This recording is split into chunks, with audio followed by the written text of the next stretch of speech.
Good morning, people. Where am I? I can't see myself. There I am. I can see myself. How's everybody doing today? About the way so you can see. All right. Kind of want to talk about something today. Make sure I can see everybody's comments. It's a little hot. I'm sweating. We're gonna talk about aliens! Yay! It's hot over here. Get my comments going. Hope everybody's doing good this Saturday. Good morning, good morning, good morning. Almost ready here.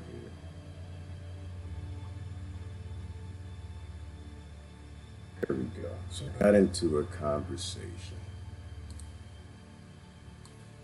And I find it important that we talk about some things. No green screen today. Let's see if I can get my comment written right here so I can see what y'all are saying. Let it be a legitimate discussion. Y'all know me. And my belief system is I don't think we have time to argue. I don't. I think that so many things are happening in our world. So many things are changing so quickly that we gotta bring down our differences. Like we gotta bring down the divides between us. And it's obvious we can't seem to get past this whole religion versus science thing. And I know most people mean well with it. I know most people, you've had real interfaces with people who are highly extreme and they have highly extreme positions. And so I'm just kind of thinking through it. I'm not going to convince you that my mind is set in any of this. I think that we have to find a way to that common ground. And I don't think that,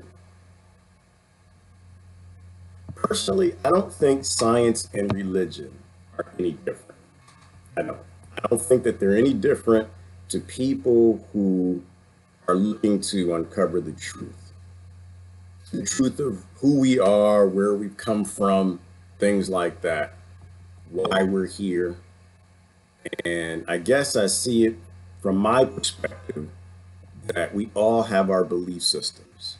And some of us believe in what we can see and what we can touch, and perhaps what technology will tell us about science and physics and biology and things of the time. And then there are people who tend to believe in the things we feel, right? The things that we don't see. They're tapped, perhaps they have extra senses that some of us don't have, right? There's seeing and there's taste and there's feel and there's all different types of senses, and your senses tend to determine your reality. What if it's that they're different types of human beings and some are a bit more touchy-feely, if you will, and others have senses that are turned on that give them a sense of connection to, if not energy, multi-dimensional something that we just don't understand. Right? Every species on this planet has, well, they all got senses, right? And some have a little more than others. And I guess in my mindset, I don't see any reason. Are we a little choppy this morning? Somebody, I think that's a twice. I heard that we're choppy. Are we choppy today? But I don't see anything significant worth fighting over. I guess from the way that I see it, most religions are just scientific experiments in discovering the truth, where they are in the hypothesis phase as the entire girth of what they believe, but throughout life, there are many, many experiments that are occurring. So an example I'll give, drawing up to an endpoint, right? An endpoint where whatever that belief system, oh, I am a little choppy. I don't know why. Oh, why am I choppy? Hold on. Let me try to do a few things, see if I can improve it. See, because it's pointless if you can't hear what I'm saying. Is this getting any better? Perhaps I need to speak up. Is that any well? Hold on, let me do this. Let's do that. Is that any better? Do I sound any better, people? Can y'all hear me? Do I sound any better at all? I'll keep going, and if it's too bad, then I'll just have to try to restart. I think that religion is a scientific experiment that's playing out, right, over a period of time. And in the end, we'll know whether or not it's vindicated, right? And there'll be people all along the scientific experiment that'll be naysayers and people who will believe in the hypothesis and the end result. Somebody said it's better. Someone said it's not better. Now it's choppy again. Okay, so I don't really know what's going on. I can try one more thing and we'll see. It's not too bad, Patricia. Okay, let's do this. Let's see if I can go to my old method of looking at comments, reducing bandwidth, and see if that's the problem. I want to make sure that y'all can hear me. So let's do that. Shut that off. All right. Let me see if it progressively gets better. Okay. And so throughout that experiment, we're uncovering things, right? Throughout that experiment, we're uncovering these religious texts, wrote things in them. Some of those things have been vindicated, right? Some of those milestone experiments have come true, right? Some of the cities they talked about, the city of Babylon, all these ancient cities, the lakes, the rivers, the things that we didn't know about. As we uncover more, we realize that a lot of it is true. While it's not a complete experiment, we're starting to realize that these religious texts perhaps were more history books than they were myth, right? Because initially they were all thought to be complete myth, and these people just believed in gobbledygook. And now we're starting to believe that no, they actually perhaps, well, they certainly lived in the cities that are starting to appear, right? They had that scan that they did over Egypt or over the Middle East, and they found all of these ancient cities, and they're starting to find these cities underwater. And so that kind of vindicates a lot of these ancient texts.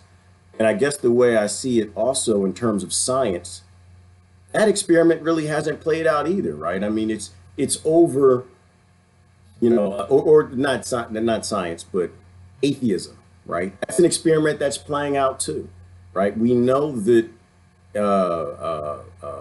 we haven't been to every planet in the solar system, right? We know that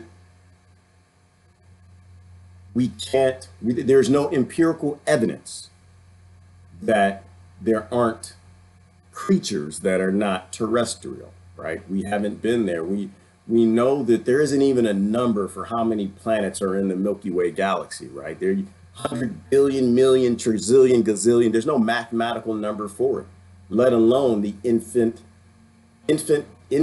distance that we can see, that we can't see. But the further that we do see, the more universes we uncover, the more galaxies we uncover. And so we know there's so much out there. And so we can't vindicate the atheist experiment until we get to the end, until we explore the last planet and we realize that there are no extraterrestrial creatures. Then we know that the atheist belief is an experiment.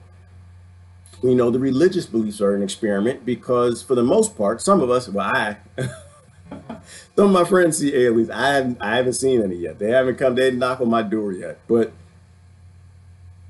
So I think these things are experiments and they're just playing out over a long swath of time. And I don't think that there's anything to argue and fight about. Like, I get the basis of why people are upset. I get the basis that, say Christianity, they invaded the world and they killed everybody. Yes, they did. I agree that the people who showed up, who colonized the world, were Christian. They also had toenails. Some of them had straight hair. Some had some eyebrows. Some didn't have eyebrows. Some had mustaches. Some didn't. They were also male. We can hate men too. We can hate all of these things, but it was just an aspect of who they were. What we know that to be true is if the Muslim religion invaded the world and won, we'd all hate people because they're Muslim. If the atheists invaded the world and they put the guns on the ships first and they invaded everybody, we'd hate the atheist. And I'm thinking maybe that's not a very methodical, wise, intellectual approach to fixing our problems. Maybe religions, whether you believe in religion or atheist, maybe it's just a tool utilized by psychopathic people who have no attachment to sentience, where they're okay with murdering people. My intent is always to uncover the truth. I want to know what's true. I want to work through what makes sense, what doesn't make sense, what's productive and what isn't productive. In this constant struggle between religion and science, I don't see. I see religion has its own approach, a scientific approach to proving the things that it believes in. And science, under the same scientific principles, begins with a hypothesis, and they're trying to figure that out as well. So I don't see what everybody's so excitable about. I don't see the intent in the fight. I don't see the purpose of the end game. I don't understand what benefit is it to fight over things that none of us could possibly even know. When I think about religion, and I'm talking aliens, right? I'm talking extraterrestrials, is that I always like to have fun with the pastors and the ministers when I meet them, and we'll go through it and say, religions are belief in extraterrestrials. That's all they are. No matter how you carve it, shake it, twist it, whatever, it's the belief in these creatures that are advanced, further advanced than we are, so advanced that we would see them do godlike things. No different than when we fly to the Amazon and the missionaries land and people start to worship the missionaries. I don't think it's any different. I don't see any difference in that. So religions are belief in the extraterrestrials. Now, mind you, a lot of them believe that there's only one, that one extraterrestrial made everything. I'm okay with that. Or three. I'm okay with that too. My mind is a bit wider than that, though. My mind is a bit more open than that. I like to think, or I like to, and when I find out that my mind is a little small-minded in a place, I try to open it a little more. And that's why I try to talk to different people and see what they believe. Oh, he said Facebook is playing with the feed. Well, I'm it happens. It might be Facebook, might be software. I don't know. But I appreciate your likes and your shares and invites, subscriptions, stuff like that. I think it's an important topic. I think it's an important topic that we find all the things that humanity's fighting over and we get them to stop fighting. I believe that there are people in extreme camps. Like, as an example, let's say that there are 2 billion Christians in the world. The vast majority of those 2 billion Christians do not believe the same thing. They don't. They might share a common belief that this Christ thing wasn't from here. But short of that, everything else they believe is different. And grouping them together in some sort of ideology, to me, doesn't really make any sense. It makes sense if you have anger and you want to get back at them, right? If you want to accuse them of being something that hurt you in the past or hurt your ancestors in the past, I get that. But is that wise? Is it wise to blame someone today for something that they have a minimal association with from the past, right? We know that the psychopaths bubble to the top of everything. And so when the Crusades came and the Christians came and murdered everybody, well, first of all, we know they weren't Christian, right? let's start to begin with. The people at the top, let's say that we know that they weren't Christian. We know that that is not a principle that Christ teaches, that you don't go out and murder people and steal their land and their minerals and make them slaves. So we know that the people at the top were psychopathic. They weren't Christians. They were more of a cult. But we get in trouble because the people who followed them believed that they spoke for God. They believed that these people had a similarity, and we get in trouble with that today too. I think of political parties as faith-based. I look at the vaccine people, and that's faith-based. These are beliefs and things that we don't know. We don't have empirical evidence that these things actually are true, that these things do what they say they do. There's no evidence that politicians ever do what they say they do. So they're faith-based, they're belief systems. And just like any tool, a religion, a blind faith belief system, you can control people and get them to do some of the most dastardly things possible.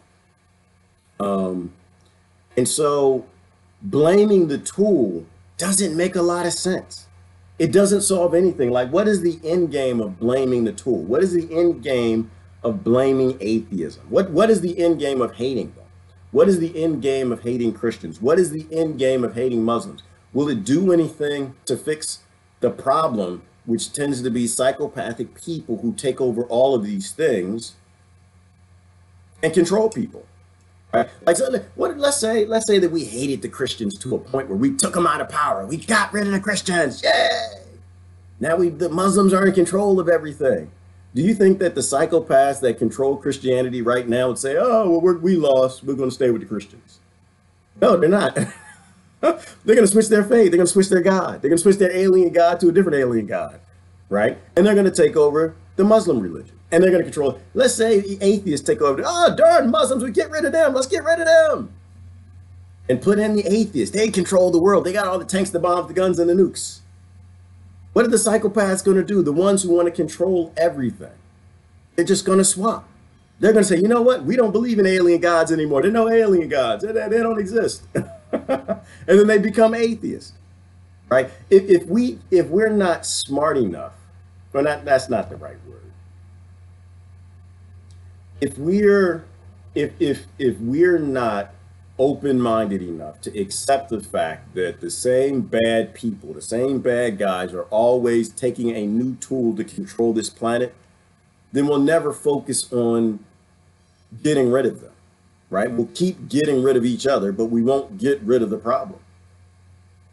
So that's kind of what I'm thinking about today. Like there's a lot of anger, there's a lot of anti-religious and anti-atheist things that are going around, but people are angry about something that they don't know, right? There's a lot of leader worship that's happening right now. Like, so where do I stand? I say,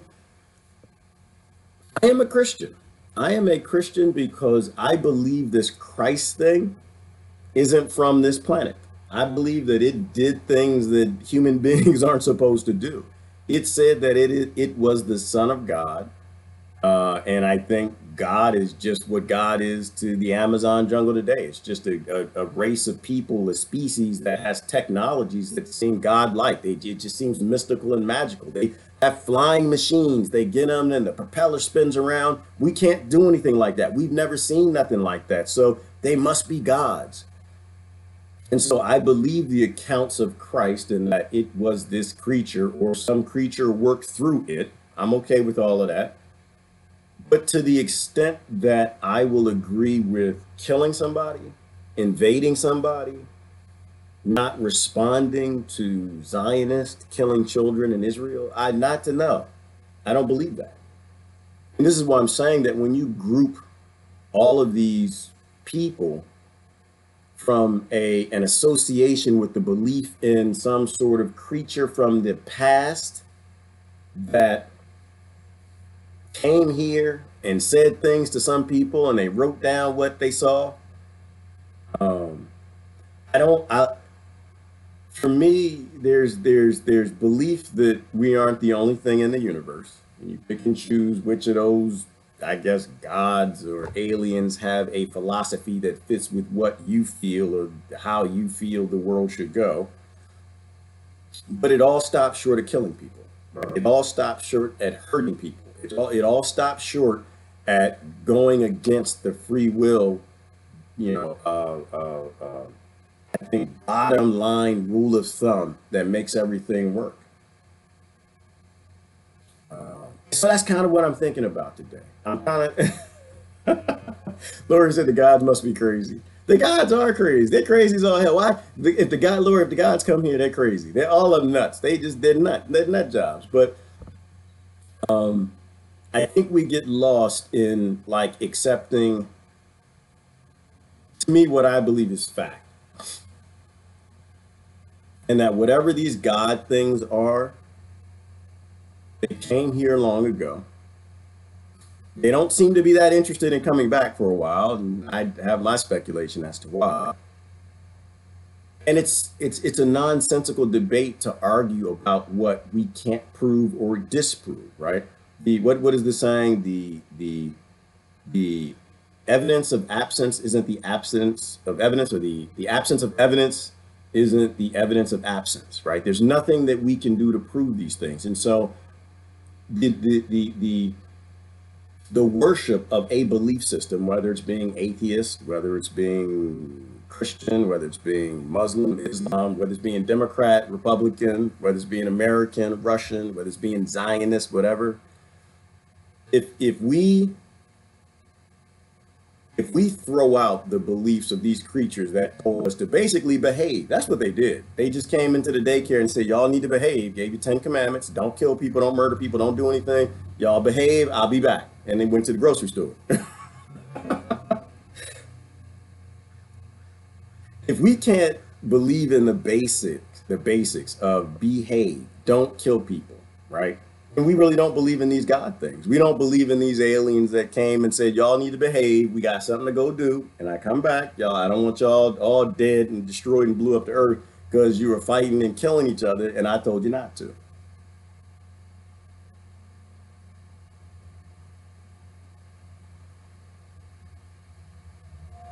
The Coral saying, the Coral saying, you can ask yourself why you might worship a being on the basis of greater technology.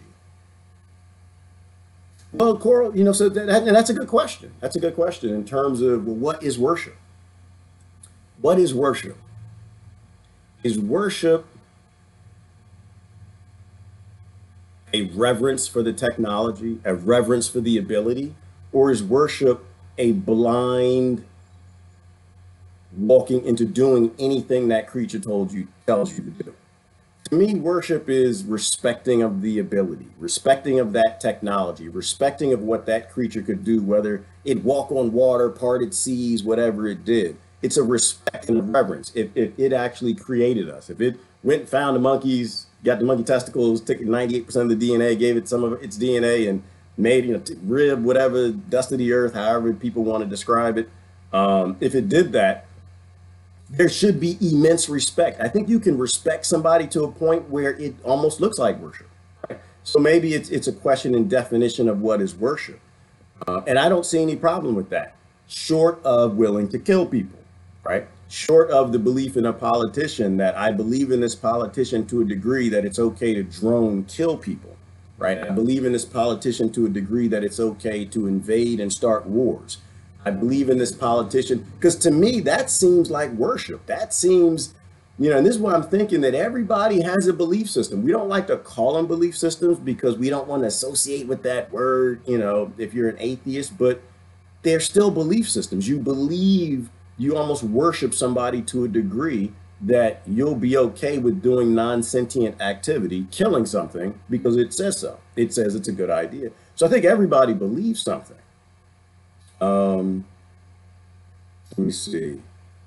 Coral said, Gerard, that's not what they said. They told humans to kill each other. No, Coral, I don't believe that. I don't that not in the Bible that I read. I don't the Bible I read never said that. Never said to go kill people. And let's talk about what this Bible thing is, right? Let's talk about these scriptures. So these ancient people saw some things they didn't perhaps understand. They wrote down a whole bunch of things, and throughout time, some of those things got changed. Throughout time, the kings came in and said, "No, we don't want that book. We don't." Millions of scriptures burned up in the Library of Alexandria, and just the Bible as an example today. So now there are 8,000 different versions. So in terms of, you know, what's in there, I think man is always corrupting everything. I think anything man touches, he screws it up, he corrupts it.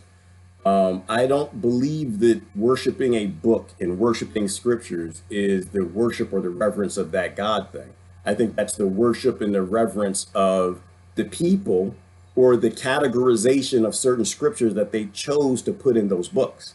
So I don't believe, like, when people say things, brother, like the Bible is the word of God. I don't believe that. And it's not true, right? The Bible is a book that's been modified many times, well-meaning or not.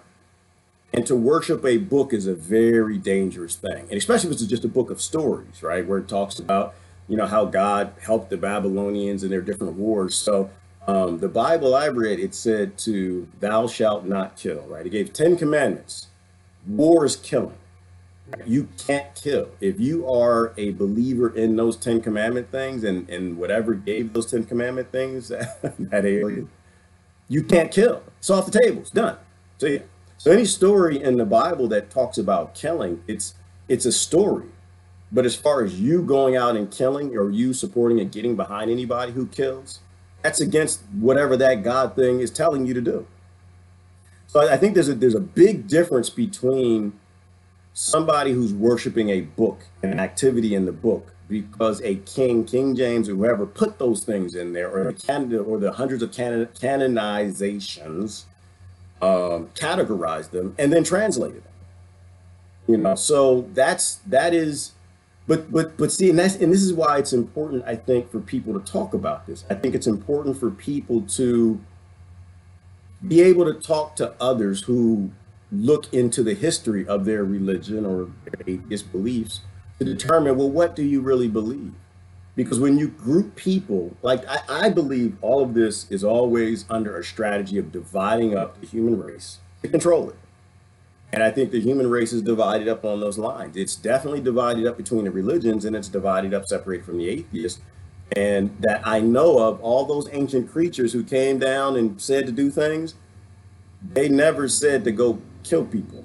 Now, mind you, there might have been some violent things in the past, and let's take that with a grain of salt also. If you are a king back then, are you as corrupt as the kings are today? Are you corrupt as the presidents are today, the prime ministers, where they'll tell people that God told them to go do something? We just recently we had a president, what was it, just before Obama, a president who God talked to him directly. So we know in the same brain that's in him is, you know, was in those kings back then and those religious leaders. And so using God to get people to do something has always been the tool of a psychopath. Using any sort of tool or control mechanism has always been utilized. And so if that God thing came down to be very clear, because it knew there was going to be a lot of confusion about what, you know, we were supposed to do. And it gave these 10 commandments because the earth was its experiment, and it was its colony, and it didn't want its experiment to fail. And it said, here are the 10 basic rules, just in case y'all get confused, in case you don't know my voice, just in case you're not sure if your religious leader is telling you to do some of the right things. Here are the 10 things that you have to follow at all times. And one of those things being, thou shalt not kill. Then that's when you know the leader of your church, your country, whatever it may be, isn't speaking for that God thing. You know. So it was Bush. Bush was the one who said that. So I think I'm trying to break down some lines here. I'm trying to break down some of the division. And mind you, yes, there are extreme people in the religious and on the atheist side who they don't care what you say. They worship the scientist or the corporations, and they worship the religious leader, and they have zero interest in that. And they are some dangerous people. Blind faith is a dangerous thing, especially on a planet where we need to be more of a collective. So it's a horrible, dangerous thing. But it is a thing. It is real. You know, people do have those stances. Lori's talking about, yeah, the Old Testament. Yeah, and the Old Testament was a violent book, a lot of violent things. But I find what's interesting, Lori, about the Old Testament is it links up with what a lot of the Sumerians said. It links up with the stories of like Gilgamesh and the floods. And so these stories have been around a long time, even before the Old Testament. And this is why I don't go to extremities when it comes to the Bible or any of these books or scriptures, because a lot of those stories have been handed down, changed. They found Sumerian tablets with a lot of the books of the Bible in it, a lot of the scriptures that are very close. And so these things tell us that these are stories that are just constantly being handed down to us because the ancients want us to remember what happened. And of course, man will do what man always did. He'll get in there and he'll slide in his little 2 cents, right? I'll slide in my little control mechanism. And I think whatever religion you believe in, you do have to be careful of those things that they slide in. Brother Walt, good morning. He says, I'm a technophobe. I can barely use my phone. My God is still using a bullhorn. I think we're all technophobes, Walt. I think that's just our society. We all do. We have faith in our technology. And that's a good point. We do have faith in our technology. We pick up our phones. We pick up, our cars, wash them down. People wash their cars more than they go to church. They use their phones more than they talk to people on the phones more than they talk to their God. They do that more than they meditate. So absolutely, positively, people worship those things as well. And I think it's certainly being open to accept those things. All cultures have those stories. Brother Mark, thank you. All cultures, they do have those stories. Somebody mentioned the Anunnaki and the description of the Sumerian text by, what was his name? Zachariah Sitchin. Was he right? I don't know. Maybe he was, maybe he wasn't. But these are handed down stories. And even going back to ancient, in Australia, the Aborigines, they had the same stories, They had the story of the birth mother, right? There was lineage amongst these gods where these gods had fathers and mothers and they had sub people, So it is very possible that Christ was the son of some god. And I'm okay with that. It's possible Muhammad was the son also. I'm okay with that. Like, I wasn't here. Like, I don't want to ever argue with somebody over something I couldn't possibly know. The only person that I would believe everything they said when it came to religion or the lack thereof of these ancient super creatures, super species things, is if you are a billion years old. Now, if you're a billion years old, now you got something to tell me. You got something to tell me. But if you're, under the age of 200, on a planet where colonizers went and erased everybody's history, part of because I think they were trying to hide this idea of spirituality and the existence of these things, then you're just as locked up in confusion as I am. We weren't here. We don't know. Somebody mentioned, who was it? One of the brothers talking about that, it might have been Michael. I don't know. It was on my wall. He was talking about how he was an atheist for 40 years and they always try to hide spirituality. Like hiding spirituality and the existence of things greater than ourselves is a great control mechanism for the atheist, right? The folks who fall into that categorization, I guess. And I see the same thing in religion. And so growing up in the church, it was the same thing. That I know of, I met only maybe a handful of people who were spiritual. The rest were just book driven. They were basically worshiping a book. The spiritual practices and meditation and tapping into these things that we don't understand. They never did. They never spoke about. They avoided all the texts. They would do the traditional things, the fasting, blah, blah, blah. But spirituality was a discussion that they would run from. They'd avoid because I think that spirituality is dangerous to those who want to control you. It's a very dangerous teaching. It's a teaching that you have a spiritual connection to whatever these things are. If they're multi-dimensional creatures, if they're aliens from another planet, if they're humans in the future who came back with a time machine. I think all of that is very possible. But if you can get people to believe that a king is the most powerful creature on the land, that a king is God, because right, there was always that debate between the kings, that the kings, they wanted to be worshiped like they were gods. So they wanted to control the religion. Yes, brother Jimmy, it disrupts the signal, right? So what if that spirituality is just a signal? So you're meditating, it's turning on your pineal gland. I don't know. It's doing something, putting you in tap with these creatures that are telling us stop fighting, stop dividing up amongst yourself, stop killing each other, act like you have some sense. So you'll evolve and make it. Act like a collective, work together, take care of the poor, feed the hungry. But if they can interrupt that signal, brother Jimmy, then they can get people to do the violent things that these creatures that started life, these genetic engineers, these scientists who began all of this, because that's kind of what I think. I just think that they were amazing genetic engineers and scientists, and people just pick and choose, or they're born in a certain place, and in that certain place, they believe in that particular scientist, genetic engineer, alien thing, and they teach the worship of it. That's all I think it is. And to me, that doesn't take out the omnipotence.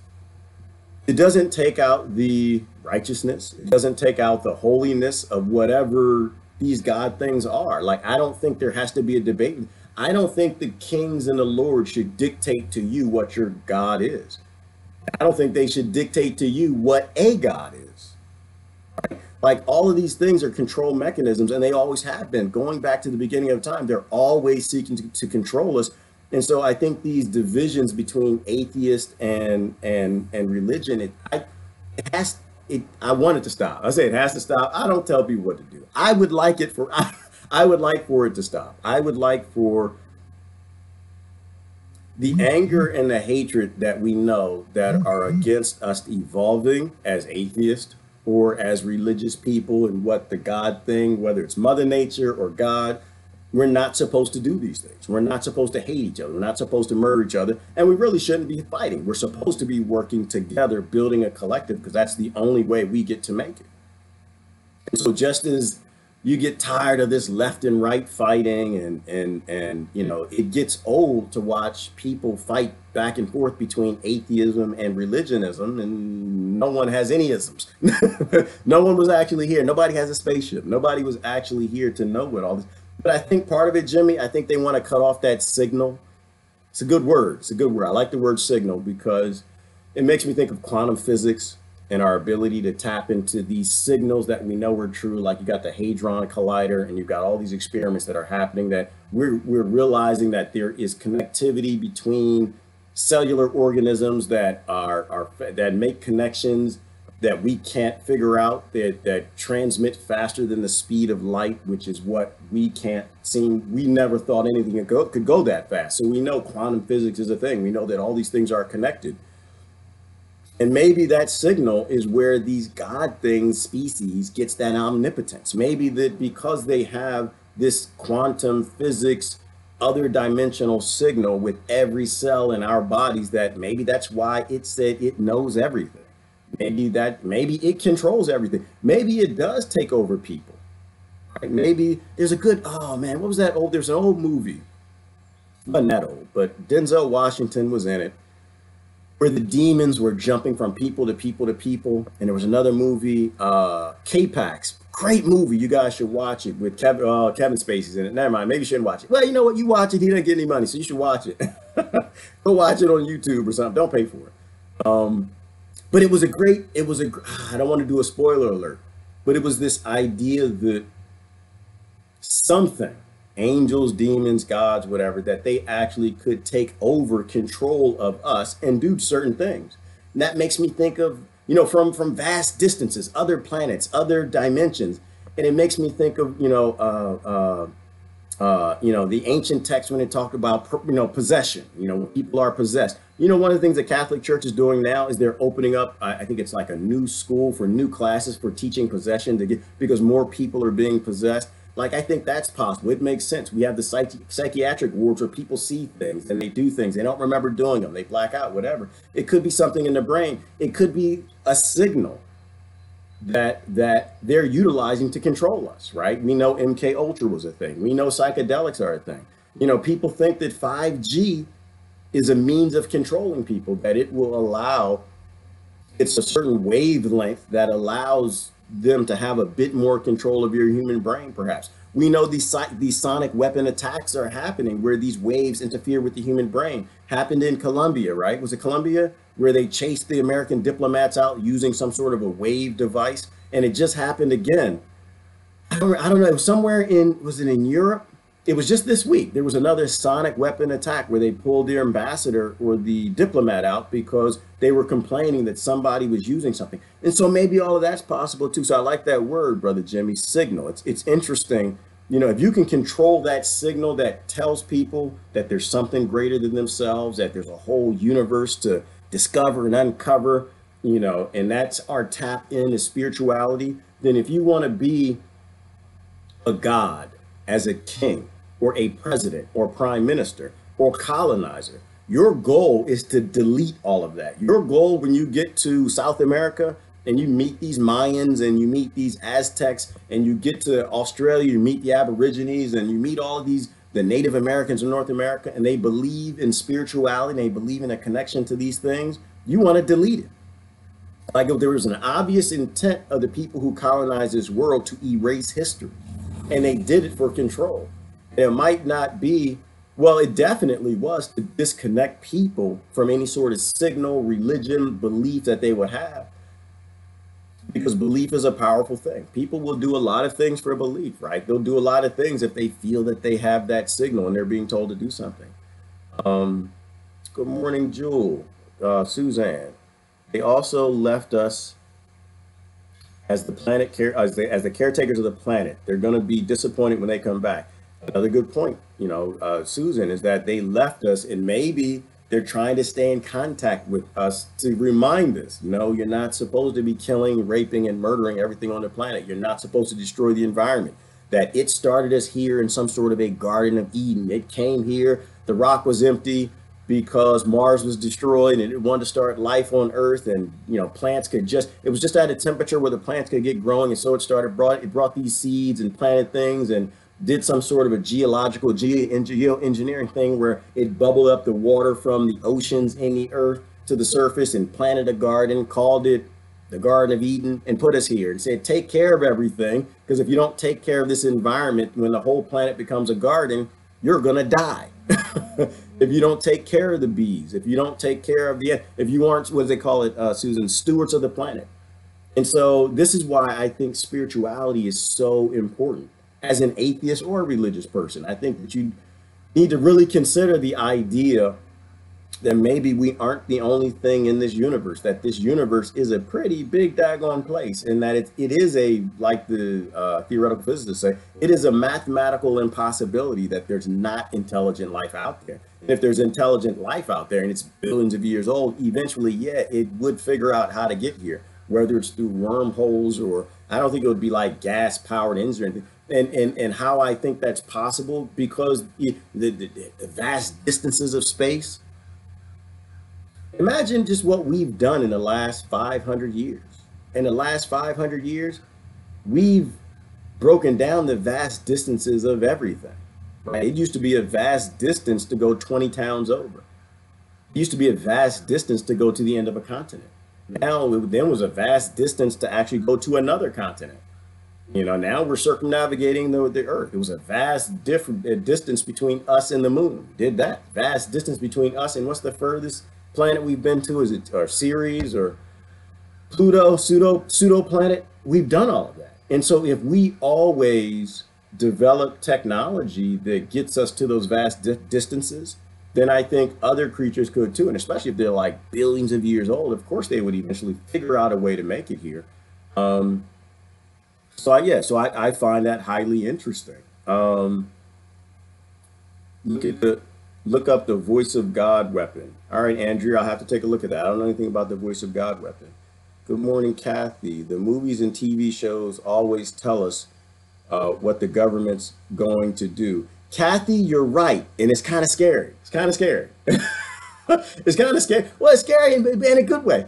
What if because we know Hollywood is just an arm of the military industrial complex, but what if these creatures sent signals and every now and then somebody in Hollywood, a director, somebody was in tune, in touch with something, Gene Roddenberry, whoever, and they actually sent signals to kind of tell us how the world really works? What if like movies like The Matrix and Avatar, the movies that expand our minds, Star Trek, the things that tell us that there's so much more out there? What if that is these creatures and their omnipotent technology actually sending signals to give us hints? You know, Edgar Casey talked about, we talked about Edgar Casey, well, months ago, we talked about Edgar Casey, Nikola Tesla, Einstein.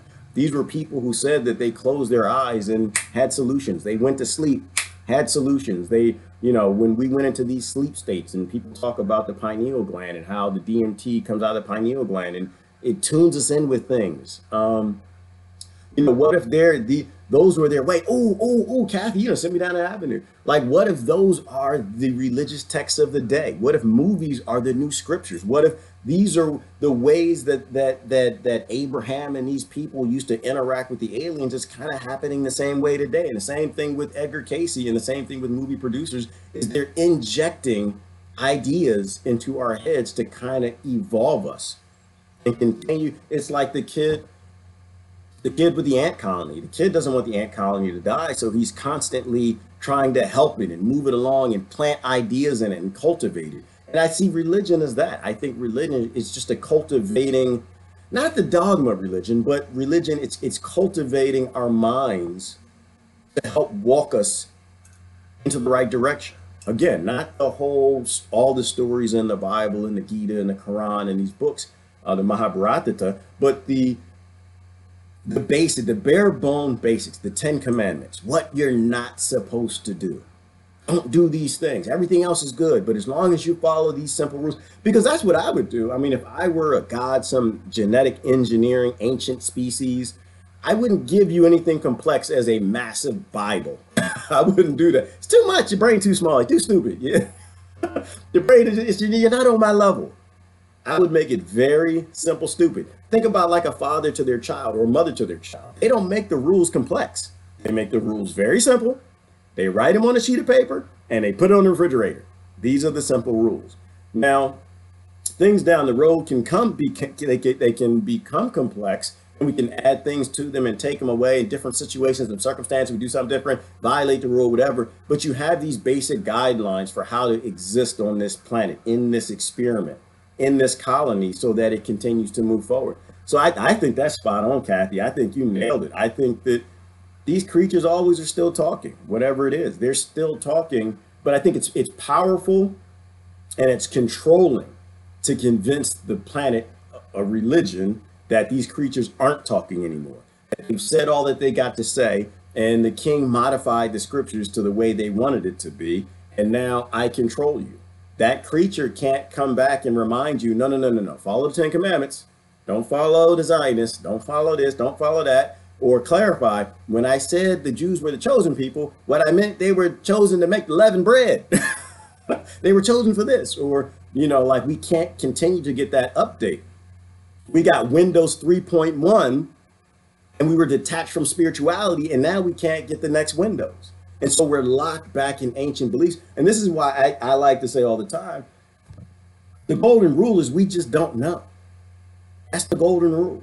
We just don't know. We have no idea. So it's not worth fighting with. Oh yeah, and they really like good coffee. but in most, be friendly to the farmers. Yeah, they must like good coffee. I love good coffee. Coffee allows my brain to think. This is when I start doing videos. I drink my coffee. It probably does, Brother Jimmy, probably does something to my pineal gland, and I can start having a good conversation. Then I go back to being a dummy the rest of the day, just walking around and dragging my knuckles on the ground. Take another cup of coffee, then I can have some inspiring thoughts, can have a discussion with some of you smart people, but short of that, nah. Hey, Jeannie, how is it going? Yep. Compare the Resistance to the Hunger Games. I think that was, yeah, the Hunger Games, another good movie. Think about it. Like, if Hollywood is the military industrial complex, like it is, because 90 some percent of it is just crap, you would, but you know that most people are going to tune into this thing, just as the psychopaths will co-opt a religion, co-opt a control structure, co-opt a tool to make people do what it wants. A spiritual creature is going to tap into the people that it knows can spread its message. Like, what if Christ, well, I don't know, I'm exploring something, an idea. What if Christ actually was human, but it was a human with an extra sense that allowed it to connect with that God thing more effectively? It had a little more of God's DNA, and so it was its son. And because it had healing properties, it was in tune with other things where it could tell your cells how to solve problems. And so if you touch the hem of its garment, it will heal you. And so God used that Christ person, Christ thing, whatever, because it was in tune with more things than what most people are. And same with Hollywood and you know, directors and people writing these films, that it knows that they have this creative ability. It can sense what people need on this planet, and it tunes it in and makes, you know, make a movie that helps us to evolve and think about, do we really want to live in the Hunger Games? Avatar, should we really be doing conflict mineral things around the planet? Matrix, are we really all being controlled and we're just these little warm cog things for serfs, for kings and lords that control us? You know, things that expand your mind. I don't believe in coincidence. I don't believe in coincidence at all. I believe that everything happens for a reason. And that if these movies really are evolving us and changing our minds and changing how we think, and times are getting better and better, that it is somehow interfacing with people there and creating that stuff. Joseph Campbell talks about the film harboring our current rites of passage. All right, I'll have to look up Joseph Campbell. Thank you, Jeannie. Just like the show Black Mirror on Netflix, that's how it's going to be if people don't wake up. That show is too real to be untrue unless people wake up. Kathy, you're right. And I don't know, Kathy, I think it might have been you who told me about Black Mirror. Great show. People, if you haven't seen it, you need to see it, because I think, I mean, what these shows do, they walk us in that direction, right? Like they expand your mind and they make you think. The reason I love Black Mirror so much is because it gets you to think. If we don't stop this ignorance, this is where we're going to end up. And I think that's highly important. We need to stop being ignorant. Otherwise, we are going to end up in some really horrible places. Let me see if I can do something here. I always like to change my background. I don't know that I like that one. Uh-oh, not that one. That's not going to do it. Will this do it? Yes, do it. Look at this right here. Like, I think that, I mean, even the internet, you know, what if we were being inspired by these creatures to create the internet? So we can use imagery to bring about thought, you know, thought of just more powerful things we don't understand, things also that will expand the mind. What if all technology is that? Like we talked about Edgar Casey. I mean, you think about how fast we evolved. I think technology is evolving super mega fast because maybe, I don't know, we're coming into a different section of the galaxy or something as we're out here on the Milky Way galaxy. Maybe that thing is in tune with us a little more, so things are going faster. Like I was listening to a podcast the other day, they were talking about how, think about how quickly the nuclear bomb was developed. Within 50 years, we made an airplane and we actually made a nuclear bomb, strapped it to it and dropped it and killed hundreds of thousands of people. Technology is moving fast, but it's the same story, that if we don't control the people who control the technology, they're going to use it for very horrible things. And maybe that's why we have those 10 commandment type simple structures, simple instructions, what these technologies are to be used for and what they're not to be used for. Let me see. Yes, Gerard, Joseph Campbell with Joseph Campbell with Change Your Life. Look up Alan Watts too. Okay, brother, I'll take a peek. Sounds interesting. Alan Watts is mind blowing. Okay, I don't know everybody's name. I'm always listening to lectures and talks and things, and it just, after a while, you just it's it's just so much. Maybe I've listened to some of them, maybe I haven't. I'll go take a look. I think we would be even more advanced if our technology worked with nature rather than destroying it. And again, Susan, and I think that's why we have this. We were given the instruction of being stewards of the planet, that we're supposed to take care of everything. So it makes sense that we're being given this technology to help each other, to help the environment, to sustain a planet as our population grows, how to sustain the planet and the population without depopulating mammals and to not hoard and things like that. Totally true, makes perfectly good sense. Four comes from a place where technology is advanced to a level where people call it magic. I agree, Coral. I agree. I totally agree. I don't think that the Greek gods came out of nowhere. I don't think that there's nothing. And I don't think that because I say I'm Christian, I have to disavow that the Greek gods were real. Those people obviously saw something, because I believe in the Christ creature thing. It doesn't mean that I don't believe in the Muhammad one. It doesn't mean that I don't believe in the multiple Indian gods. Like, I don't think our ancestors were idiots. I think they saw a lot of stuff and they tried to tell us what they saw. CIA had many programs to sidetrack the minds in the 60s. Yes, exactly, Mark. Because they're always the people who control this stuff are always coming up with new ways and new ideas, new chemicals, new technologies, in order to control people. That's their goal. They want to control people. I was thinking about the belief in other religions, and believing in all of them, believing in all the gods, all of them could be real, and you look at certain scriptures that say, thou shalt not have any other god before me, or, well,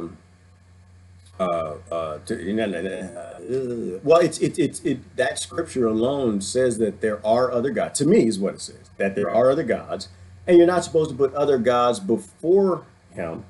But it doesn't tell you not to believe in them, that they couldn't be real. It's just this Christ God is saying, I'm along this philosophy, and I believe that you should follow me because I think this will work what's best for the earth, right? And then the Greek gods have a different philosophy. This is what I think will work best for Greece, and the Aborigines and the mother, right? This is what I think will work best. And maybe some of them are right, some of them are wrong. Maybe it's a whole community of gods out there from different species or different dimensions that have different ideas and ideologies, but they're never reasons to fight each other, never reasons to kill each other.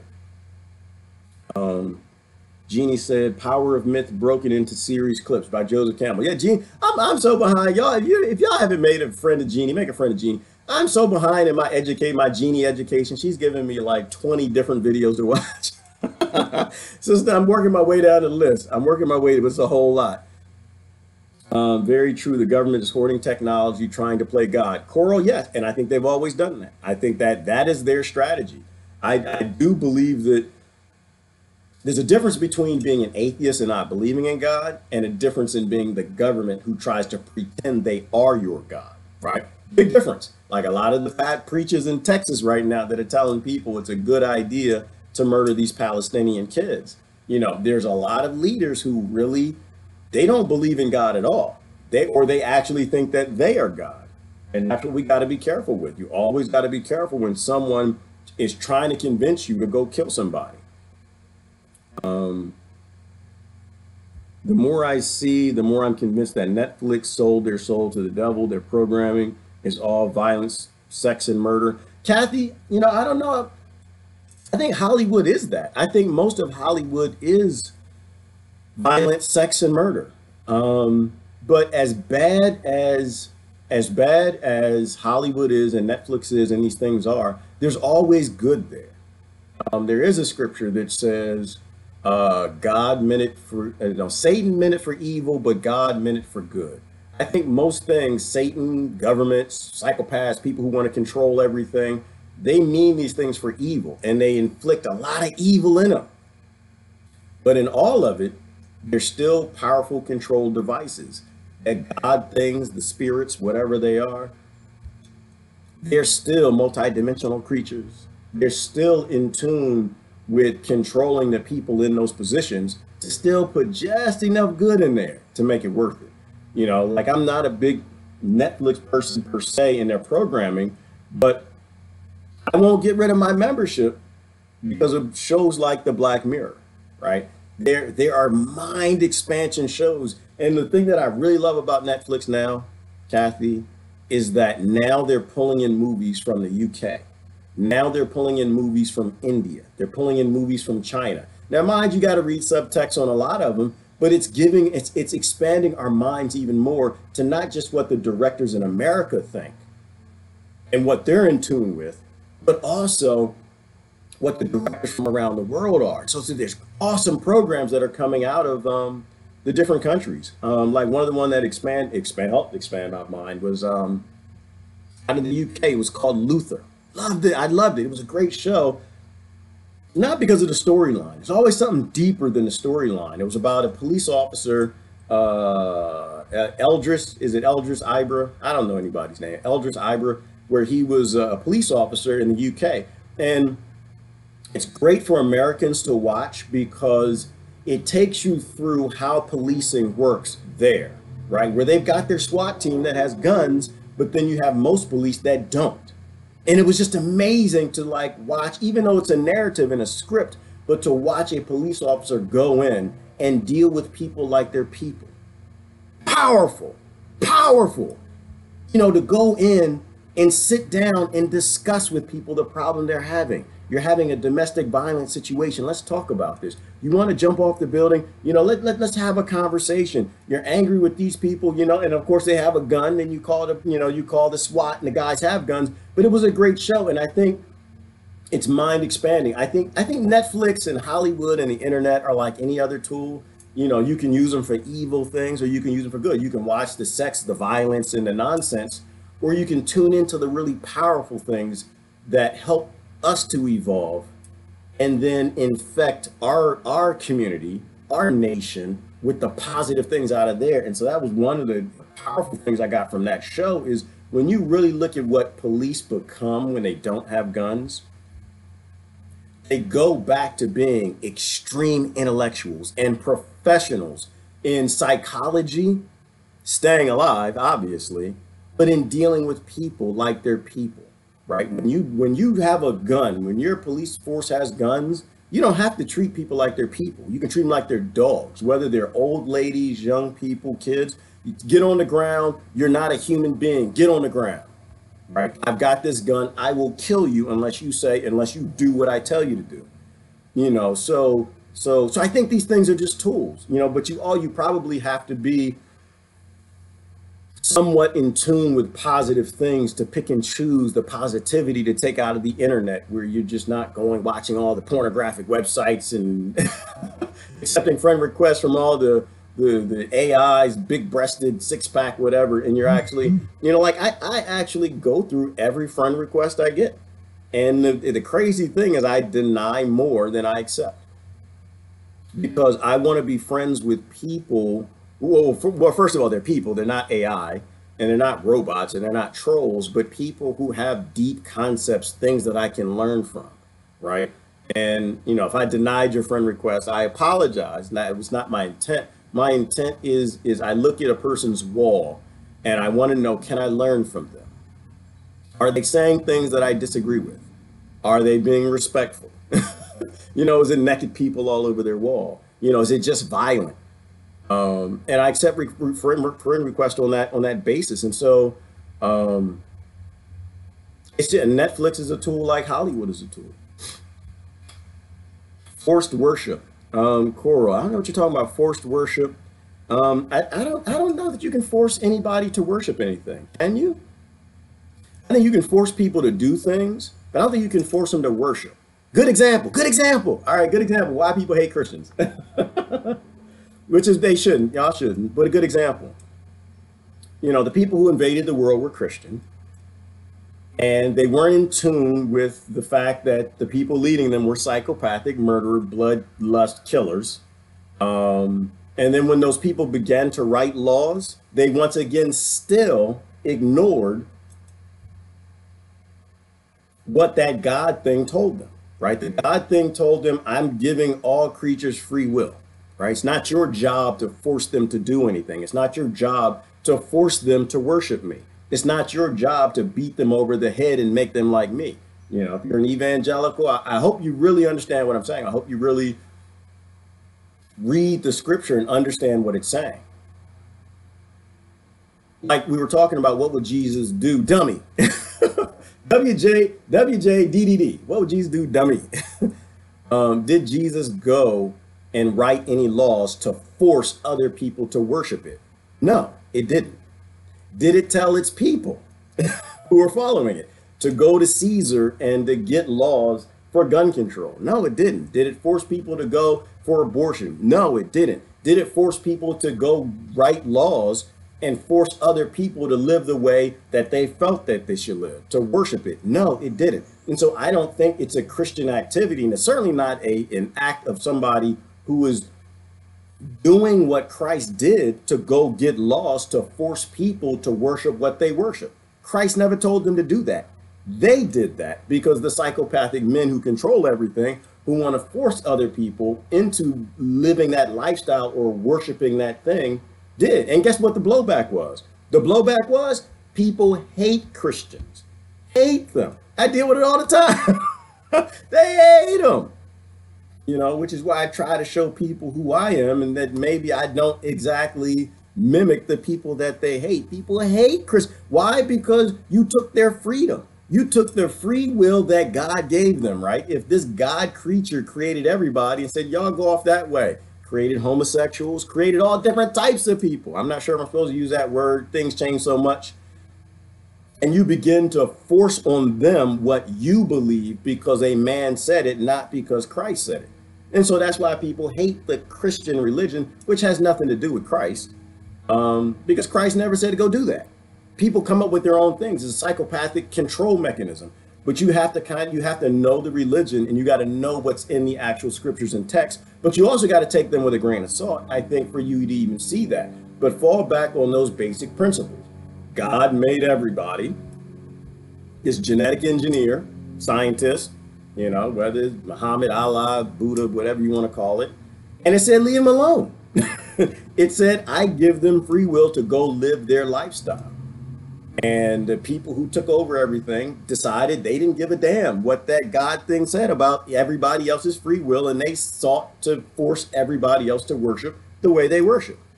And now everybody hates the religion, you know, and well, not everybody, but so I get where you're going with that. Absolutely. But I don't think you can force anybody to worship. I think all you can do is you can force them to hate you. I think you can disgust them. I think you can hit them over the head with a Bible so much that they don't want to have anything to do with you or anything to do with that God thing that you say that came here. Let me see what else we got. I never watch TV or anything. I rarely ever watch TV, Ellen. I don't even know how to turn my TV on anymore. My kids, whenever they turn it on, like they know how to do it. I think I watched something a couple months ago. They wanted to put on something. I think it was Vikings or something last year. I couldn't figure out how to turn on the TV. They had to show me how to turn the TV on. I was referring, Cora said, I was referring to the on your knees comment. I have to go back and think, Brother Coral. We were talking about knees. What we was talking about knees on the knees comment? Look at the book of Job. Let me see. With MK Ultra, you can. Yes, controlling people. Let me go down to the bottom of the comments. There's a lot of comments. The church is its own political party. Ooh, Jeannie, swing away, girl. Swing away. It is. It is. It's faith-based. So just how political parties are religious, they're faith-based, and politicians and never do what they say they're gonna do. Just like the leaders of the churches, they never listen to the God thing that they say they follow. But churches do that too. They are political groups. They get involved. In fact, they bought the legislation now to where they can actually tell you what party to vote for. So churches, but you know, it's a great thing that you said that too, Jeannie, because it really it highlights the footprint.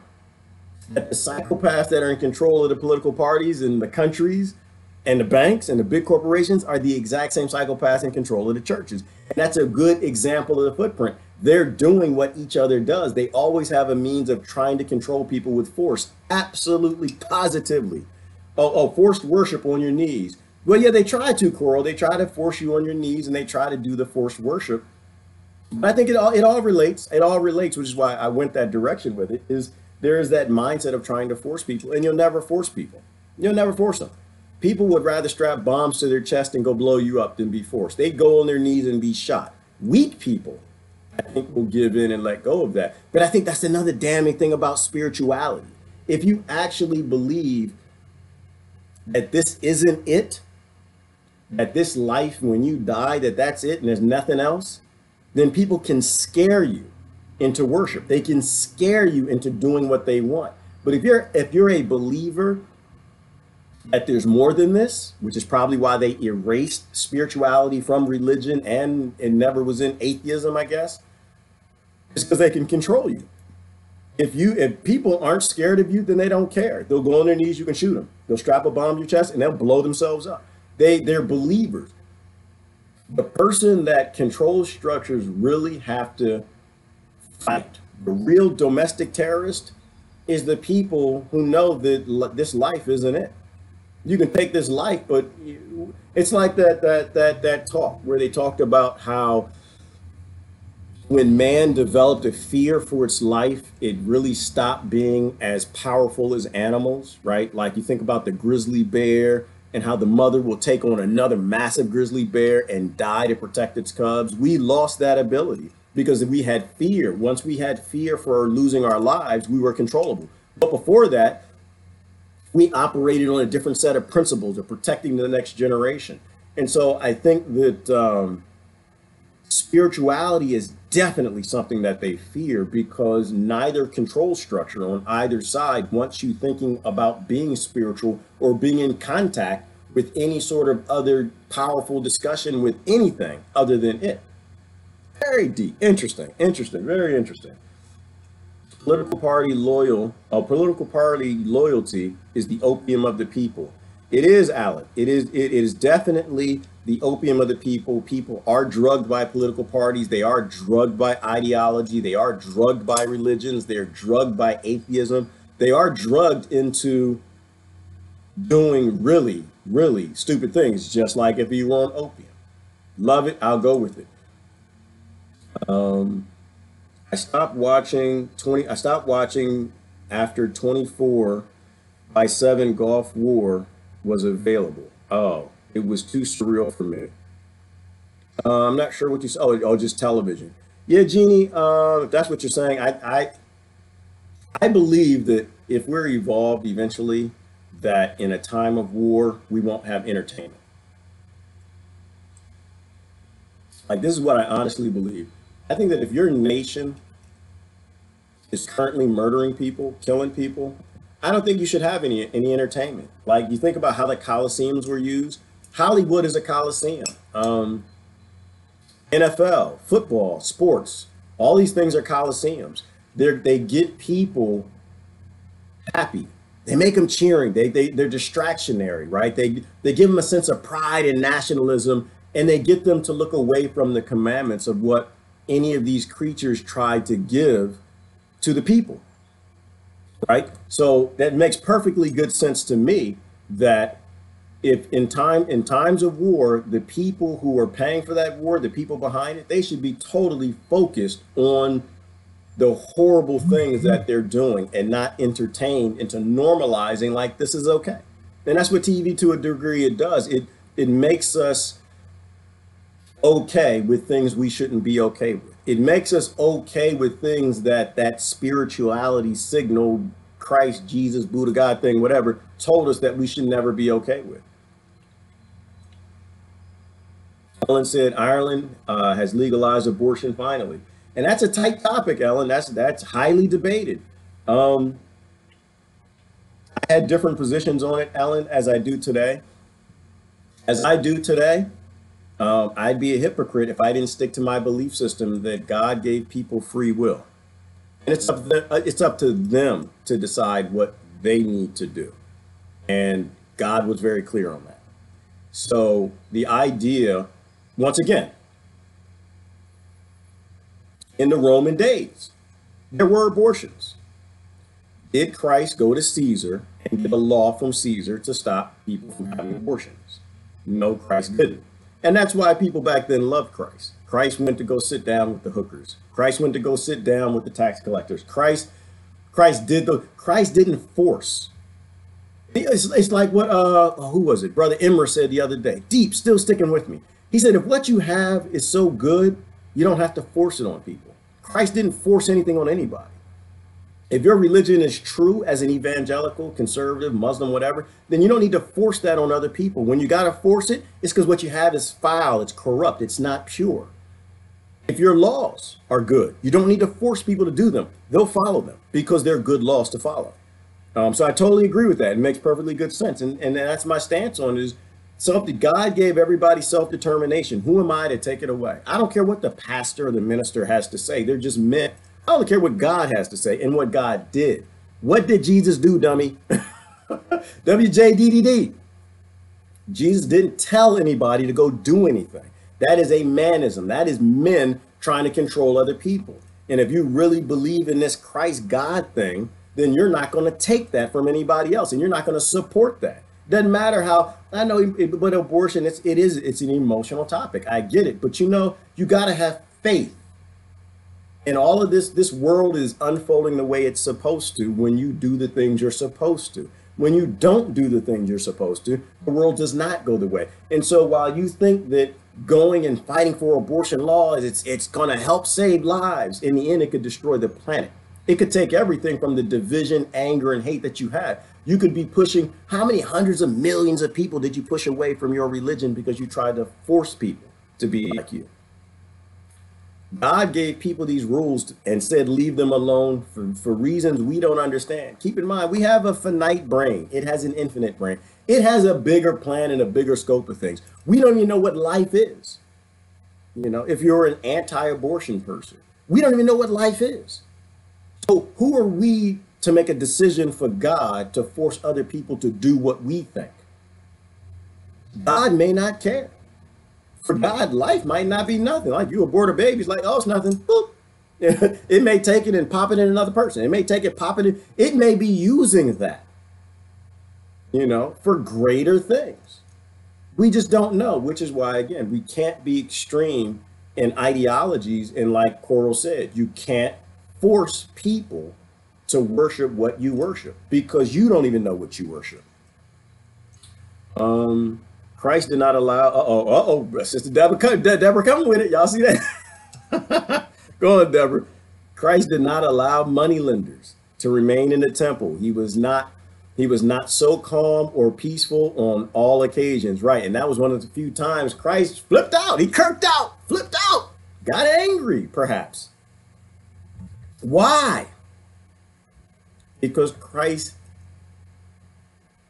I don't know if hated is the right word, but Christ did not like the banks. Christ did not like money. Like these things should not exist. It knew, if you look at Revelations, these banks and these monetary systems bring about the end. And so the idea that, I don't know, I think, Deborah, somebody could make a great case for Christ teaching Christians that they're not supposed to use banks. We know that the greatest evil probably on this planet right now are banks. We know the ones who are behind all the murder, rape, robbing, war, killing, all the things that are against all 10 of the commandments are banks. And the only reason they exist is because we believe in their monetary system. Tithing originally wasn't money. Tithing was bringing your food, your chickens, your goats, your crops to the church. It wasn't bringing money. You can make a great case for that. Abortion is a political tool. Once the child is born, the politicians no longer care about its life. Susan, I think abortion is a political tool, and I think politicians don't care about anybody's life ever, other than theirs. I think most politicians are psychopaths. I think it's insane to even want to be a politician. I think the very few politicians I even follow or think about are the ones who don't want to be politicians and the ones who keep saying don't trust politics. The ones who keep saying trust the process, trust the science, trust us politicians, I think they're probably all psychopaths.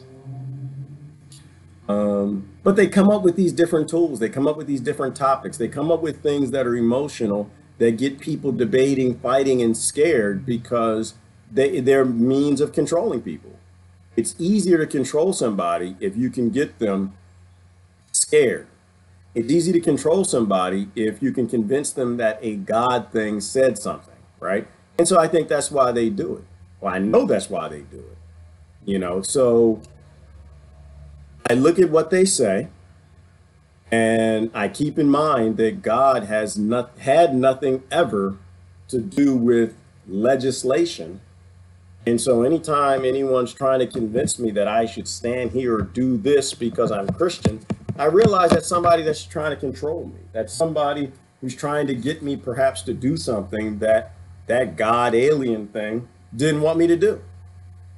And so I say no. I just look away from it. I don't want to have anything to do with, you know, those tools. That's all it is. It's a tool of control. It's controversial and it causes conflict, and it's almost always against what we're told we're supposed to do. My uncle, rest in peace, who was at Vietnam and Korea, had a conversation with me about religion. When I was a teen, he told me that Jesus and Buddha were buddies and Jesus studied under Buddha. Geez, I sure miss him. You know, there's something to that, Jeannie. There's something to that. Isn't there a theory that Christ, when he disappeared, what was it, between age 13 and something, that he went and studied in Egypt or in the East, no, in the West? There's something to that. And I was looking at the stories of, I forgot Buddha's real name, original name, but and there was talk about some of the teachings that Christ gave were from the East.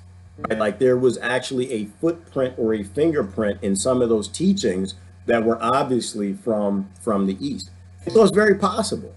You know, once again, the majority of the scriptures were burned up in the Library of Alexandria. And so it's very possible Buddha and Christ were buddies. It's very possible that they were in tune. They had that signal Brother Jimmy was talking about with that creature, that they had that spirituality and they knew each other existed and they knew where each other's were, or they were just attracted to each other. And maybe they came together, they studied together and they, you know, I don't know. I mean, you can speculate that, hey, listen, I need to go back and teach these people this way so they'll accept it. You need to teach your people this way because the cultures are different. What people accept are different. And so I could completely get that these brothers in spirituality gave two different, quote, religions, because that's what the people in those areas needed to see at that time based in their cultures. It makes perfectly good sense. If you go back to the Bible, it talked about how God said it blinded the Jews in part so the whole world could be saved. And it was a teaching based in the fact that that Christians weren't supposed to hate Jews because Christ kept Jews blind to bring about a narrative so that the whole world could be saved. And so if that was an example of this God thing, alien, whatever, created two different religions, then it's very plausible that it did that with Buddha, Taoism, Hinduism, Islam, you know, and Christianity. I think, you know, all of that is up for grabs. All of that is pretty open. Hey, Lisa. Oh, here comes Lisa. Hey, girl. How you doing? Hi, Lisa. Hi, Lisa. Everybody say hi, Lisa. Hi, Lisa. I know Lisa. Oh, goodness. She's had to deal with some really extreme, close-minded Christians. So Lisa's a good friend. She has a lot of good information. What destroyed Alexandria, or who destroyed the Library of Alexandria? Let's come with the history. What is the history of the Library of Alexandria? So the beginnings of the Library of Alexandria, right? It was this place where everybody who came to Alexandria, when they came to the coastline, they had to take all the books on their ship and give them to the Library of Alexandria so all the books could be copied. And before they left the city, they got their books back. So the Library of Alexandria, it was a university, basically. It was a university and a massive library. It was a collection of pretty much all of the known ancient texts of the time. So it was a great collection of a lot of what the ancients talked about and believed before colonizers actually destroyed all of that ancient history. And so who destroyed the Library of Alexandria? I thought it was the Romans, right? I mean, it was burned to the ground, right? It was totally burned to the ground. And I don't think that was an accident.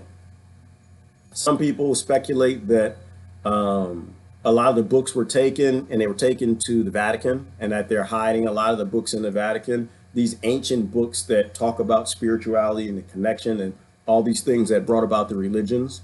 Um, so the Library of Alexandria was a great collection and connection to the ancient past that probably allowed a lot of religions, if not all of them, to become corrupted. So that's what the Library of Alexandria is to me. Who burned down the Library of Alexandria? You say Christians, and it would make sense. It would make sense that the psychopaths who controlled the Christian religion at that time, which are probably no different than the ones who control it now, like the ones who control the Islam religion, the Muslim religion, and the atheist beliefs in science, those psychopaths, they wanted to keep perhaps their people believing the things that they wanted it to believe. They wanted to keep their people detached from spirituality. They wanted to keep their people going in a direction. I mean, the Library of Alexandria captured all of these ancient texts from all over the world. Because when people, were sailing, I'm sure they brought their texts with them, like like people carry around their Quran and Bible today. And so I think that that library held very dangerous things to the power of psychopaths to control the people. So yeah, they were Christians because Christians, they ruled the world at the time. But if the Muslims ruled the world at the time, they do the same thing. They also were men, right? So we could hate men too, but I don't hate men. They, probably mostly had brown hair. We could hate people with brown hair. I wouldn't hate them with brown hair. But the fact that they were Christian and they were doing something that Christ didn't tell them what to do, they weren't acting on Christ's behalf on doing that. Like that's when I look at these things, I try to look at, are you acting on behalf of man or behalf of your God thing, right? When the Zionists are shooting people in the West Bank in Gaza right now, they're not acting on behalf of Jehovah. They're not acting on behalf of the Jewish religion. They're acting on behalf of their greed. They want to murder people, it's fun, or they want land and they want to steal it. So while they may call themselves Jewish, I can call myself purple. Doesn't make me any purple than the man on the moon, right? They weren't acting on the behalf of the Jewish religion as they do it. When the people who happen to be Muslim crashed the airplanes into the towers, they can say anything they want before. They can say, yo, ya la la. They can say whatever. What is it, the prayer that they say? They can say anything they want. I fortunately have enough Muslim friends to know that that is not their behavior. That is not what they do. And that is not what Allah tells them to do. Right. So because a person looks a certain way or a person says a certain thing, it doesn't associate everybody else with that. Like I said, for 2 million Christians on this planet, there are actually almost 2 million different Christian beliefs on this planet. Very few people actually believe the same things. The only people who tend to believe the same things are the ones who don't study their scriptures, are the ones who just believe everything these pastors and ministers say. Those are very dangerous people. There is nobody more dangerous than a blind follower. A blind follower is dangerous. And I would say you never want to associate Al-Qaeda, ISIS, or ISIL with the Islam religion. You don't want to associate Westboro Baptist Church or people who have an extreme political group like evangelical type believings and associate them with that God or that religion, because they're just their own little political beliefs. And they're taking actions, political actions, based on some beliefs perhaps that they don't understand or they didn't read into. And so those are the really dangerous people. The ones who realize that this ancient creature that came here, the alien, all it wanted to do was to teach us how to love each other, to preserve this planet so we don't kill each other, so we do make it, because we are a colony that it started. Then that's all that really matters. That's all that really matters. Leave people alone, let them be, love them, give them food when they need it, water when they need it. And that's what those religions teach. And so people will come in the name of Christ, but they don't speak for Christ. They only speak for themselves. They'll come in the name of Buddha. They speak for themselves. They'll come in the name of you know, Allah. They don't speak for Allah. They speak for themselves. Man is phenomenal at destroying and corrupting a thing. Egyptian gods and goddesses are interesting to study. Yes, Ellen, they are. They're beyond interesting. I'm fascinated with Egypt. Egypt, you know, I think I mentioned the other day. I haven't looked into it yet. Somebody can post a link if they had it. But there was someone there was a king, I think it was one of the Greek kings or something, or Roman kings. He went to Egypt and asked, or told one of the Egyptian rulers that, hey, you know, the planet was destroyed once and the gods had to rebuild it. And the Egyptian king laughed and said, no, the planet was destroyed 12 times and the gods had to rebuild it. Your gods just only go back, you know, one destruction. We have a history that goes back a lot further. And those type of things you have to relate to Gilgamesh and relate to the flood stories and the destruction of the earth and the geology today and the archaeology showing the ancient cultures that have cities under the oceans, and understand this planet has been destroyed many times, whether it's by flood or fire or asteroid, a god hitting an asteroid, you know. So I think all of those things are just really, really deep. So in any cultures that go back far beyond what, you know, our amnesia point, I think are very important to study and are very important to pay attention to. 9/11 was the beginning of the World War on populations. Lisa, I think 9/11 might have been the beginning of making it obvious. I think that the psychopaths have always been at war with population, like the Crusades, and you look at Genghis Khan. Like, didn't they say Genghis Khan murdered 10% of the planet's population as a ruler? Imagine that. 10%.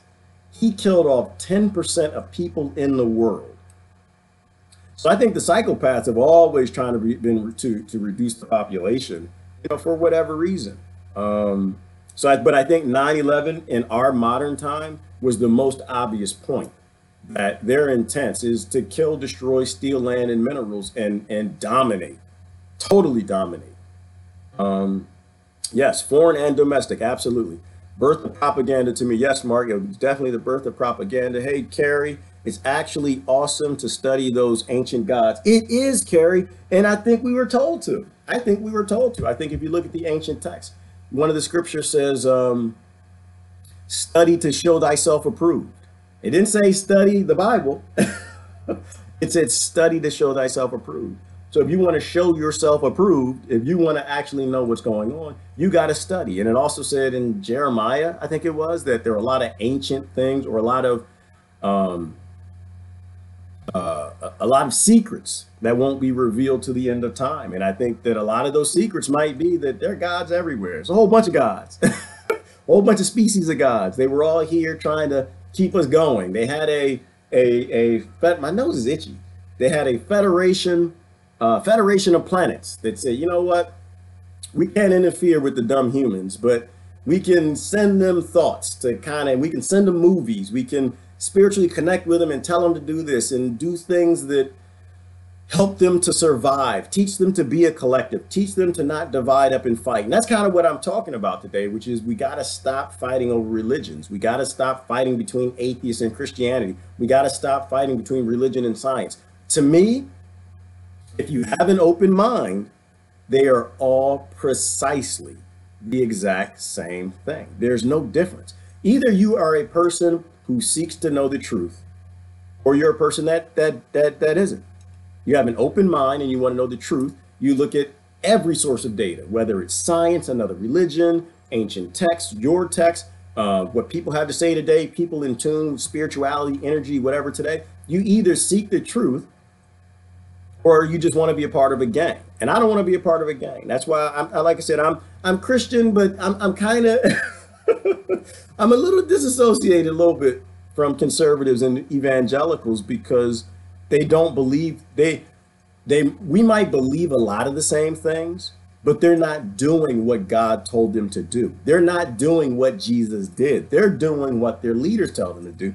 And to me, that pushes a little too far down the ideal of worshiping man. And I don't want to be in a gang. I don't need to be in. I'm happy by myself as an individual. I'm damn near a hermit. I don't need, well, I need people, but I don't need to be associated with anybody's gang to be strong. I'm strong on my own. And when it's time for me to go, I'm just going to go. I don't believe that this is the end. There's something else that comes after this. And when creatures aren't scared of what comes next, like the animals, they can do what's right. If you're scared and you're trying to keep your life, you'll do what's wrong. Like there is a scripture that says, those who give up their life shall gain life, and those who try to keep their life will lose it. Process that. I know I said it wrong, but think about what that means to you. But I think if you try to cling to life, you'll lose life. You'll lose the essence of life. If you're willing to give it up to do the right thing, you can't be killed. The kids in Gaza and West Bank, they can't be killed. They're believers. Nobody should say I'm right. Proof they are wrong, at least close-minded to me. Yes, Brother Mark, you and I, we totally agree on that line. I gravitate to people who don't know. I really do, because those people can teach me a lot. I can learn something from everybody. When someone tells me that they know, and they know enough that they're willing to go kill some people or write a law and take away somebody else's rights, free will that God gave them, I disassociate with that person. Like I don't. What was I was having a thought the other day. I posted something. I said I said I agree with you for everything you want to do with your life, and I'll cheerlead that as long as it's peaceful. I'll cheerlead that till the day is long. But I completely disagree with every idea you have for somebody else's life because I'm supposed to. My God, my alien gave all these people free will and never told you to go take away their rights with a legislator, a law, or Caesar. There's another wavelength. Yes, there is, Ellen, and hopefully it's not 5G. I imagine like a hermit crab. There's a lot of empty shells to fill. Jeannie. It also says, love thy neighbor as thyself. Yes, it does, Kathy. And it says to give, if a person needs a shirt, you give them the shirt off your back. And I think that's what gels together this planet. The dogma that dominates a lot of religions, that teaches them to love themselves and each other more than they love other people. That's evil. It's evil. And it's completely against what God said. God said, leave people alone and love them more than you love other people. The other thing it talks about peacemakers, right? It was interesting. Ken Sande wrote a good book back when I used to be deep in the church. And it was called Peacemaker or Peacekeeper. You should read it. It's a good book. If you really want to understand what Christians are supposed to do, you should really read it. It made the case that biblically Christians are supposed to be peacemakers, not keepers. Anyone can keep the peace. That was the point. And the point of the scripture, anyone can do, any dummy can keep the peace. But you're supposed to be a peacemaker. You're supposed to go out and find people who have problems with you and resolve those problems.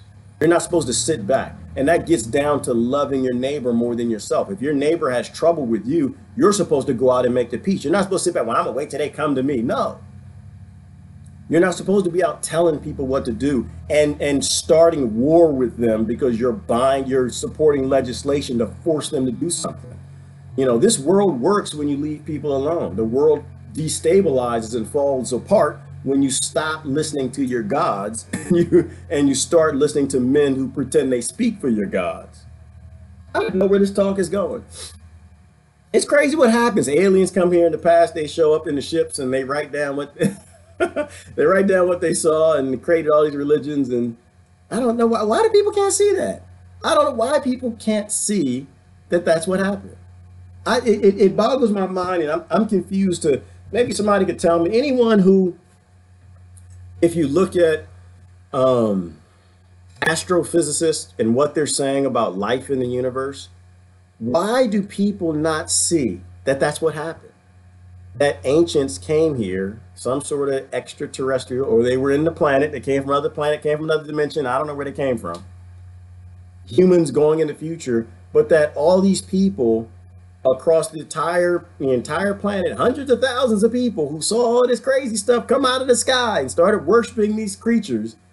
Why do people not want to see that? Why can't they see that? Why do people still debate that we're the only life in the universe? I don't understand that. Is it because it's too scary to admit that we're not as significant as we want to be?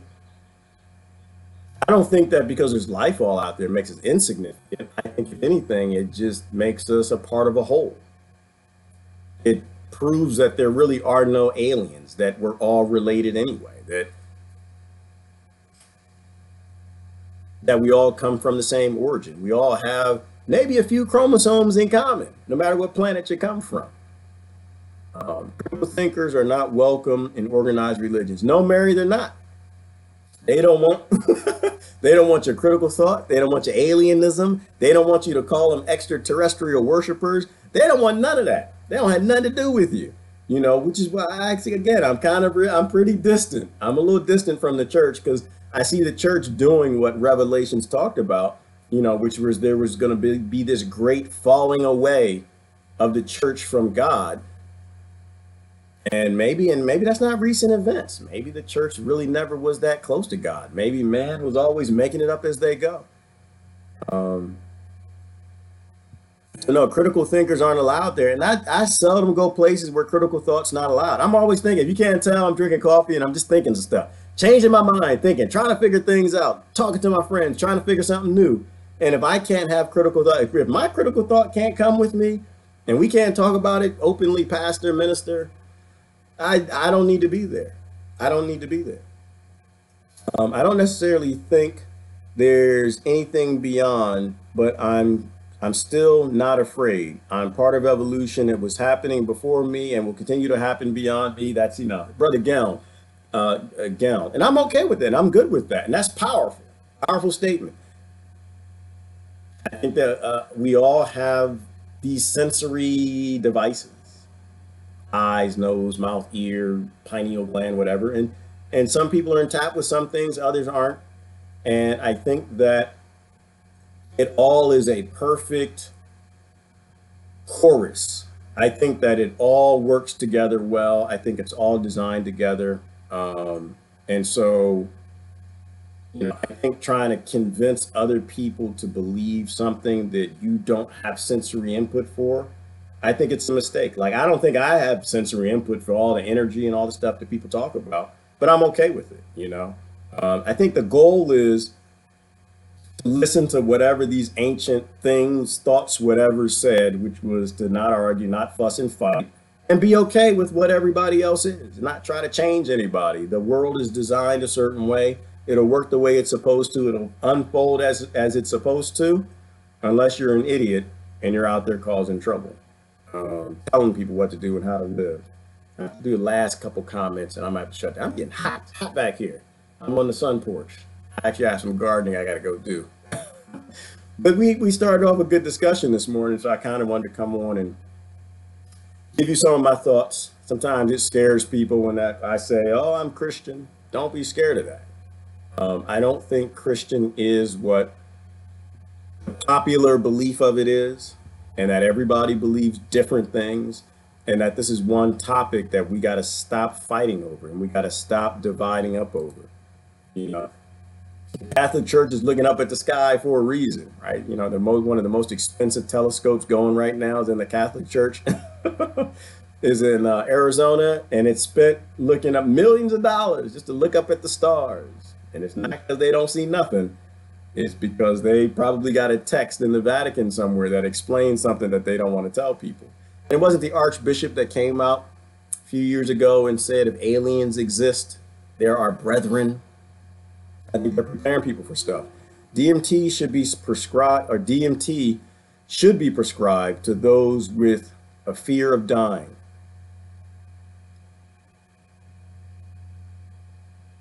Good idea. I had to think about that for a minute, Alec. Good idea, because the psychedelic experience, for most of my friends who've done that, the thing that they have in common is they say that it was a transforming experience. It was an experience that somehow resets the brain and allows them to think about life in a different way. And so it was always a transforming experience. I heard someone put it best. They said the psychedelic experience, which I think still is in tune with the spiritual thing. I believe that DMT, with a lot of the psychedelics, it allows you to tap into that extrasensory stuff that the genes are turned off in other people, perhaps, which is what happens at sleep time. But the way I heard it described, the DMT or the psychedelic experience, is that, after a while, your brain is like a snow-capped mountain, snow-capped hill. After a while, all the thoughts are like sleds going down it. And after a while, the sleds start to carve out grooves in the snow. And so all your thoughts follow a certain route. Even if the thought starts off on fresh snow, it ends up falling into a groove and going down. And that the psychedelic experience is an experience of like fresh snow. It's like a new snowstorm came over your brain and it covered the whole hilltop. And it allows you to think differently. It allows your sleds to go down in different passes. And so that's why it's transforming, is that it takes away the grooves of existing thought patterns and perhaps reconnects passageways that aren't connected, right? If you think about how the brain works and the neurons, the neural passageways, it could actually allow for new connections to be formed. And so you don't think down the same route. And so people who are suicidal, people who fear death, I completely agree, Alex.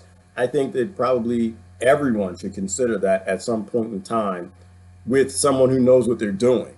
Unfortunately, we don't have a pharmaceutical industry that will jump on it and allow for a safe experience and it to be studied, because our government is obviously scared of psychedelics, and perhaps they are scared of them because they do tune you into that spirituality. Perhaps they do open a channel and allow you to think differently.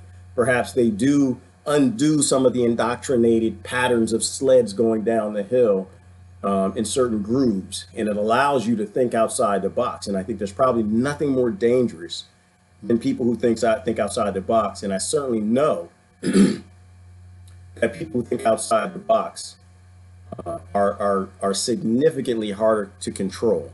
If they spent all this time wiping out all of these ancient religions and their beliefs, then it makes perfectly good sense that anything that will put you in tap with what we forgot as a species, with amnesia going back to the ancients, will be banned. And so thus psychedelics are banned.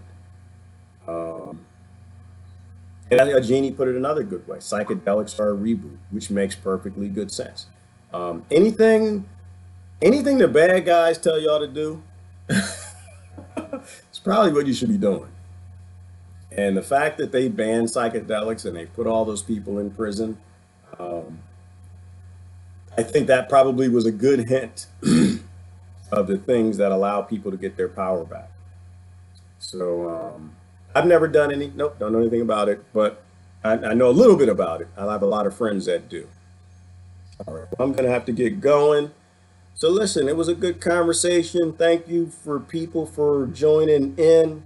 Thank you for your open-mindedness, which is very important. We can talk about difficult topics.